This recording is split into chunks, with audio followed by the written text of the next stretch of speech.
Hey, Alex Yao with Remax Select Properties, and this is your Real Estate Matters, July 2024.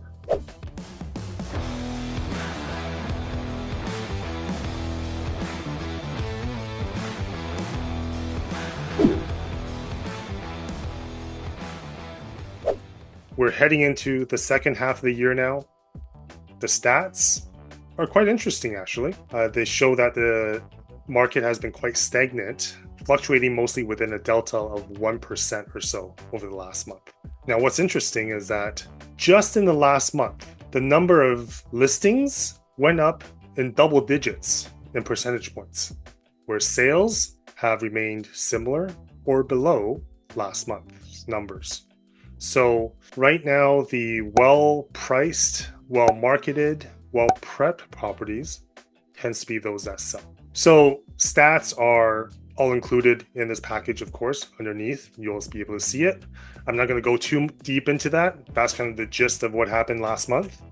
Instead of going through kind of what I've been asked in the last month, like I've been doing the last couple of videos, today I wanted to talk about something a little more important. So right now it's Thursday, July the 4th, as I'm recording this. Yesterday, the BC government actually came out with what I've been warning you about over the last few months, the new tenancy process, if you will, the eviction process.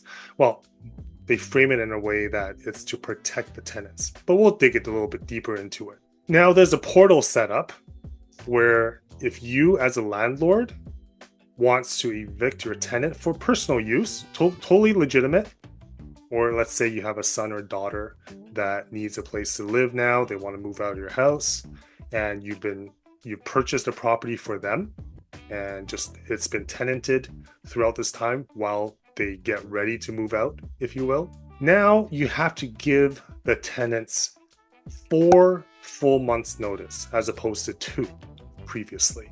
So what does that mean? That means that everything's going to be delayed, right? It's just a matter of timing, that's all. No, it's not. There's a lot more complications that come with it, and we'll go into the details a little bit more.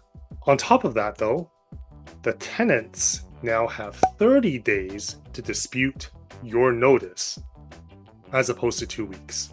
So I've been thinking about this a lot. As you know, I've been talking about it briefly over the last few videos. Once this came out yesterday, I read through the policy. I made some notes. I wanted to kind of really make sense of it to see how it would affect my clients, it would affect you, it would affect me. I jotted down some notes I'm going to go over. Now, we're going to be talking about some implications. First, selling a tenanted property. Let's say you are selling a tenanted property. The buyer wants vacant possession because they're looking to move into it. That happens a lot, right? And usually, you write an offer. They say, okay, we're going to be moving into it. We're going to be providing you with a notice to give to the tenants, and they will have to vacate within two calendar months, right? So now it's 4. So completion date has to be pushed back an extra 2 full calendar months, which means you as a seller are going to incur more carrying costs. So 2 months more of mortgage, more property taxes, more strata fees if you're in a condo. These are all going to be additional costs to you as the seller, as the landlord. Now, if you're a buyer buying a tenanted property, here's where it becomes interesting. Let's say I'm the buyer. I'm looking for a property to buy. Yesterday, July 3rd, I got confirmation from my mortgage broker that I've been pre-approved for $1 million. Okay, great. I'm going to go shopping today. First day of shopping, I see a place that I really want and I want to move into. Oh, it's tenanted. Okay. Right now it's July 4th. So 4 full calendar months from today, that brings it to December 1st when I can actually move in. Okay, so we'll draft an offer. We'll do a completion of November 30th and then possession July 1st, July 2nd, whatever it is. Great. Now, a pre-approval, it's usually for 3 to 4 months max.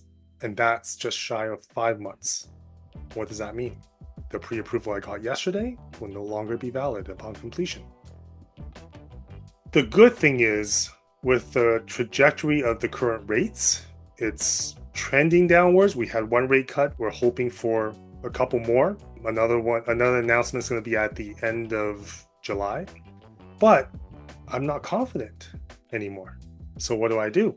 I have to wait until the end of this month or beginning of next to get another pre-approval. At which point I already have a firm offer. So what's the point? What's the difference? So that's something to be careful of as a buyer. Okay? Now, if you're selling your tenanted property to fund another purchase, now it's going to be much harder to line up the dates because funding is going to be so far away. It's going to be over 4 months away, right? So that means that it's also harder to purchase a non-tenanted property right away because most sellers of non-tenanted properties don't want to wait 4.5, 5 months to complete to get their money so they can move on, right? You will need to have a firm offer in place, a firm contract in place to sell your property, your tenanted property, to start looking, but you can't even buy right away because most people won't want that and you'll lose in the negotiation process or bidding war or whatever it is. So that's another complication to consider, okay? So that the new tenancy process combined with the new capital gains tax increase that occurred June 25th, so less than 2 weeks ago, it's making the real estate investment market look quite unattractive. Now, going back to the stats, this month, a lot more listings, same or less sales. That's why. So with more people selling tenanted properties, there's going to be less rental supply. So the government says they want to protect the tenants. Is it really going to do that? The less supply in the rental marketplace should and will ultimately drive up the rental prices. Who's hurting then? I'm going to go through some of my thoughts with these new processes. So these policies are now dressed up by the government as a way to protect their tenants, right? Now, what about the landlords? You, me, clients, the ones that are paying the property taxes, the ones that are paying the strata fees if they're in a condo or townhouse, the ones that are paying for all the maintenance, the ones that are assuming all the risk that comes with the market. What about them? What about you? And I understand that there's a section of the population here because of the high prices. I completely get that. There's a section of the population that thinks that real estate investors are, in their spare time, they're at home filling their indoor swimming pool with cash and swimming in it. Of course, you and I know that's not the case. We know most of these are middle-class, hardworking people trying to get ahead for the next generation. And a lot of times, and I'm sure you know too, maybe you're in the same boat, these investors are supplementing their own cash monthly on top of their rental income just to pay for all the expenses and aiming that it's going to pay off in the long run. So now that it's much harder to be a landlord, the listings on the market increased. A lot of investors are looking to let go of their properties they had supplied to the tenants. Is it a tenant's fault? Absolutely not. Is it your fault as a landlord? Of course not. I'm just saying that policies that are not well thought out tend to not work, or it will work with a negative effect. Now, with every negative, there's a positive. So what are some opportunities? If you're looking for a medium to long-term investment, I got one phrase for you. This too shall pass. Now, if you're looking for 3 to 5, 7 years, for example, this too shall pass. And when it does, you'll realize that you've just hedged this market with time. But if you're looking to make an investment in the real estate market and you're willing to wait, now might be a good time. You have quite a bit to choose from that you haven't had in the last few years. You have some motivated sellers that you can find if you start talking to people. Or if you're looking to buy a place to live in and you're willing to wait if it's a tenanted property, again, a lot to choose from. There's an abundance of supply of listings of tenanted properties and normal listings as well that you can choose from, that in 3, 5, 7 years, the marketplace right now that we're talking about, all these negativities are all moot. Now, if you're looking to sell, you're realistic, you're well prepared, and you're well marketed. You are going to stand out from the crowd of the listings in the marketplace. If you're looking to sell and you're selling a place that you currently live in, or if the tenant has vacated for some reason, the term is up, they just left, you're considering selling, good. You're going to be standing out in this marketplace because that gives you the opportunity to prep it well, price it well, and market it well. Some people I know that actually I have quite a few clients that have been talking to me about possibly getting another tenant in there since it's not easy to sell right now.